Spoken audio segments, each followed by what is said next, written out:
Kesetaraan gender antara perempuan dan laki-laki merupakan hal yang mutlak, yang mana mereka pantas memperoleh haknya sebagai manusia, tanpa ada kata diskriminasi apapun. Isu diskriminasi gender kian marak di bumi tercinta kita. Stigma melekat pada perempuan tentang hak mereka dalam mencapai cita-citanya, seolah-olah dihancurkan begitu saja. Dalam hal ini, perempuanlah yang menjadi korbannya. Apa sih salahnya mempunyai cita-cita? Idealnya, perempuan pantas memiliki hak dan kesempatan yang setara dengan gender lainnya. Hidup di Indonesia sebagai perempuan bukanlah perkara yang mudah, di mana norma dan peraturan yang ada kadang memberi celah perempuan untuk mendapatkan diskriminasi. Ada sebuah kutipan inspiratif yang banyak perempuan inginkan hadir dalam kehidupannya, yaitu kesetaraan berarti setiap orang akan diperlakukan secara adil berdasarkan apa yang mereka lakukan dan seberapa baik mereka melakukannya. Kisah dimulai ketika Linda yang notabene sebagai mahasiswa tingkat akhir sering sekali keluar untuk menenangkan pikirannya dan mencoba mencari inspirasi untuk bahan skripsinya. Di lain sisi, ibunya terus mendesak Linda supaya segera menikah dengan alasan percuma nanti lulus kuliah kalau jadi pengangguran. Linda pun merasa sedih karena perkataan ibunya tersebut. Tanpa disadari, membuatnya merasa pesimis akan masa depannya. Lin, coba kamu masak sayur ini deh, ibu mau keluar sebentar. Aku nggak bisa masak, Bu. Gimana kalau yang lain aja? Gimana sih kamu disuruh masak nggak bisa, bersih-bersih jarang banget. Nanti kalau berumah tangga mau nyewa ART kamu. Jadi istri itu harus bisa masak, nggak males-malesan. Apa kabar mertuamu nanti tahu mantunya nggak bisa masak? Suami mana yang betah sama istri yang nggak bisa masak kayak gitu? Gini ya, Bu. Bukan berarti kalau aku itu nggak bisa masak, aku nggak pantas buat menikah. Aku tuh cuma bisa yang basic-basicnya aja. Dan jangan jadikan patokan kalau jadi istri itu harus bisa masak ya, Bu. Lah terus, kalau suamimu nanti mau makan, tapi kamu nggak bisa masak, apa terus makan di luar? Mikir, Lin, cari duit itu susah, jangan cuma kamu habisin buat makan di luar aja.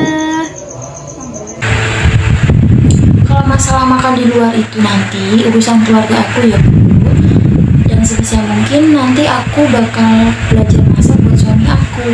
Dan satu lagi, aku juga belum ingin menikah kok setelah lulus nanti. Terserah kamu deh, ibu capek debat terus.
Halo guys, seneng banget bisa lihat muka kalian lagi. Iya, sumpah pada cantik-cantik banget. Boleh nggak sih terbang? Lah Din, kamu nggak mangkal? Lagi nggak nih, soalnya mau libur dulu. Capek. Oh alah, sip. Gimana Lin? Katanya mau cerita, lagi mood nih. Oh iya guys, jadi gini. Kalian kan tahu sendiri ibu aku itu orangnya gimana. Sampai sekarang tuh masih tetap maksa aku buat nikah. Padahal tuh aku udah bilang kalau aku tuh belum mau nikah sekarang. Tapi hasilnya tuh tetap sama aja. Dan ibu aku itu maksa banget kalau aku tuh harus bisa masak, bersih-bersih, dan lain-lain lah pokoknya. Katanya gak akan ada yang bakal mau nerima aku kalau aku tuh gak bisa ngelakuin pekerjaan rumah.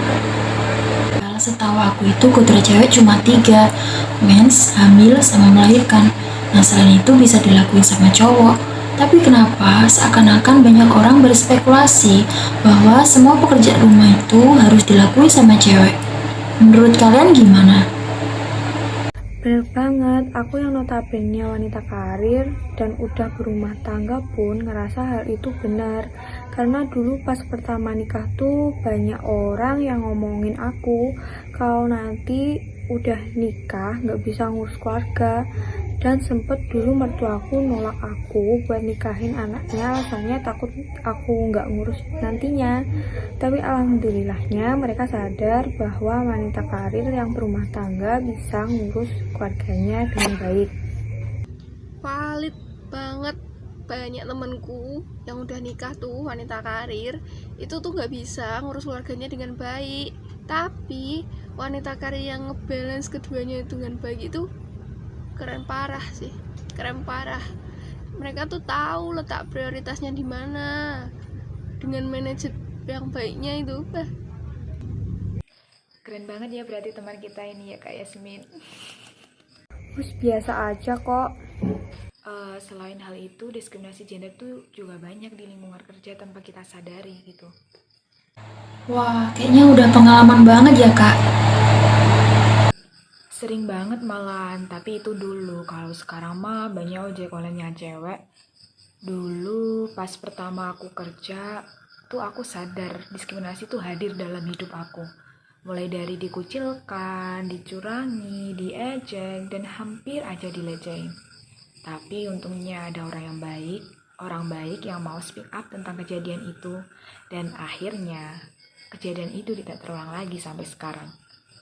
Dan itu sumpah sakit banget. Sampai aku mau ngundurin diri. Alhasil aku gak jadi karena inget belum bayar kos-kosan bulan itu. Iya sih, aku ngerti gimana perasaan kamu saat itu. Pasti kamu bingung banget. Dan suatu hari tuh aku pernah pesen ojol cewek juga. Dia tuh bilang kayak gini, kenapa sih banyak perusahaan yang menjadikan gender itu sebagai patokan di sistem kinerjanya? Padahal kan semua pekerjaan itu bisa dilakukan oleh semua orang ya, baik itu cowok ataupun cewek, asalkan itu halal. Nah bener banget, seperti contohnya banyak kan sekarang make up artis itu cowok. Tapi banyak orang yang bilang, ih apa sih cowok kok kerjanya ngerias banji banget. Karena suka gede kalau ada orang yang bilang gitu. Padahal kan pekerjaan tuh aslinya nggak mandang gender. Asalkan mereka punya skill, nggak apa-apa dikembangin. Sekarang pun di Indonesia tuh masih banyak yang belum ngerti tentang apa sih itu kesetaraan gender. Aku rasa masih butuh edukasi deh. Kayaknya semua orang tuh pernah ngerasain diskriminasi gender deh. Cuman gak sadar aja. Aku pun sekarang ngerasain hal itu benar.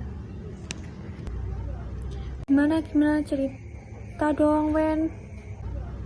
Oke, kalian kan tahu kan kakakku yang udah jadi pengusaha dulu, orang tuaku tuh nyekolahin dia sampai prodi itu pun yang dia mau sesuai, dan aku tuh malah sebaliknya dong. Di sekolahnya nggak aku minat banget, tapi itu dulu, tapi sekarang sudah ikhlas sih. Dan tahu apa kata orang tuaku? Mereka tuh bilang sekolah yang murah aja, nggak usah mahal-mahal, ujung-ujungnya jadi ibu rumah tangga. Terus aku tuh nyanggah gitu pendapat mereka.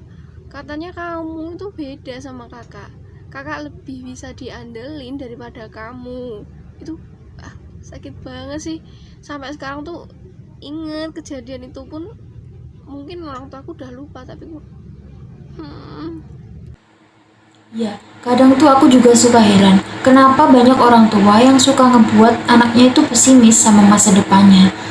Aku tuh tahu, mereka tuh sayang sama kita. Tapi tindakannya itu sih yang kurang tepat. Nah, padahal perempuan yang kuliah bukan semata ngincar pangkat, akan tetapi view-nya yang nantinya bisa jadi bekal buat ngebimbing anaknya, supaya jadi anak yang pintar dan berkualitas. Dan biasanya pola asuhnya pun nilainya berbeda dengan perempuan yang tidak kuliah. Bukannya parenting cewek yang gak kuliah itu jelek, cuma bedanya dalam memanage emosi dan mental anak. Menurutku gitu sih. Nah, bener banget. Wen, kita ngerti kok gimana perasaan kamu. Yang penting sekarang kamu tuh bisa kuliah, meskipun itu gak sesuai sama minat kamu. Syukur alhamdulillah kamu bisa kuliah. Kita kan gak tahu Allah itu bakal ngasih jalannya gimana ke depannya. Jadi jalanin aja ya.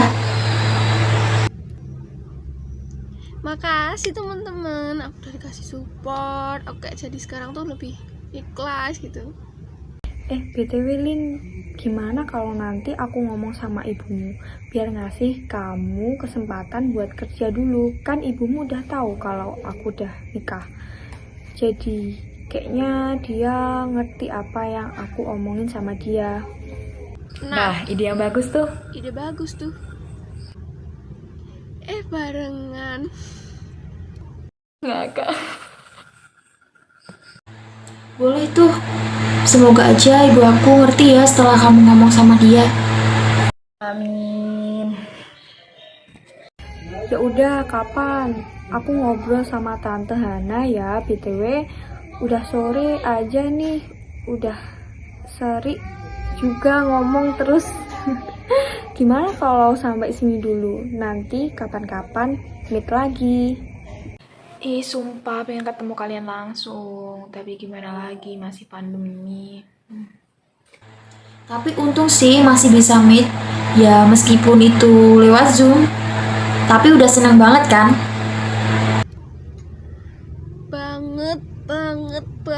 Banget. Oke guys, bye. Aku leave dulu ya. Oke guys, bye. Aku leave dulu ya. I know attraction and now that it's been a bit. 'Cause I've been so long, so